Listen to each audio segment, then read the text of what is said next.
গতকাল দুপুর 12টা 30 মিনিট থেকে 3টা 30 মিনিট পুরা 3 ঘণ্টা সময় আমি বাংলার একাডেমি চত্বরে এলাকায় ছাত্রদলের নেতাকর্মীদের নিয়ে উপস্থিত ছিলাম। মাননীয় প্রধানমন্ত্রী জনাব তারেক রহমান বাংলা একাডেমিতে প্রবেশের পূর্বে সালাম বিনিময় করেছি। হাজার হাজার ছাত্রদল নেতাকর্মীদের ভিড় ঠেলে তার গাড়িকে বাংলার একাডেমিতে প্রবেশের পুরো মুহূর্তটুকু তার গাড়ির সামনে ছিলাম।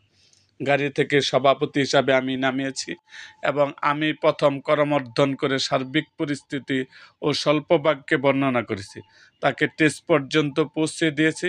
বইমেলা উদ্বোধনের মুহূর্তে ফিতা কাটার সময় তার পাশেই ছিলাম। প্রতিটি স্টল ঘুরে দেখার সময় তার পাশেই ছিলাম। ছাত্রদলের স্টলে আসার পর ছাত্রদলের ম্যাগাজিনটা আমি তার হাতে দিই। অপরাপর নেতাকর্মীদের সাথে বিভিন্ন প্রেক্ষাপট তুলে ধরি।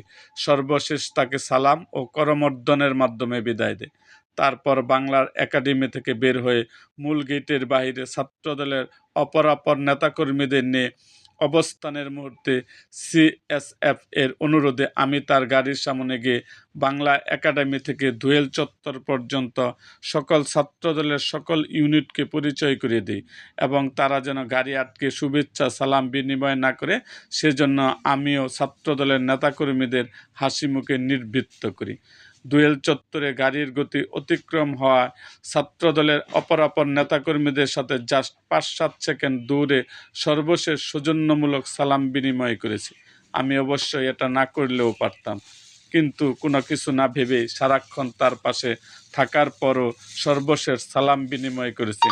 কিন্তু পুরো 2 ঘন্টা 59 মিনিট 50 সেকেন্ড এর পরিবর্তে জাস্ট 10 সেকেন্ডকে নেগেটিভলি শিরোনাম করে নিউজ করে দেওয়া হলো।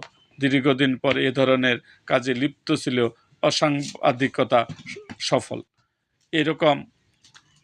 এই কথাটি বলেছেন ছাত্রদলের বর্তমান সভাপতি রাকিবুল ইসলাম রাকিব।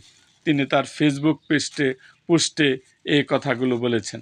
এরকম আরও ভিডিও পেতে আমাদের মুক্তাগাছার ইতিহাস মিডিয়া ইউটিউব চ্যানেলটিকে সাবস্ক্রাইব করুন এবং পাশে থাকা বেল আইকনটি বাজিয়ে দিন।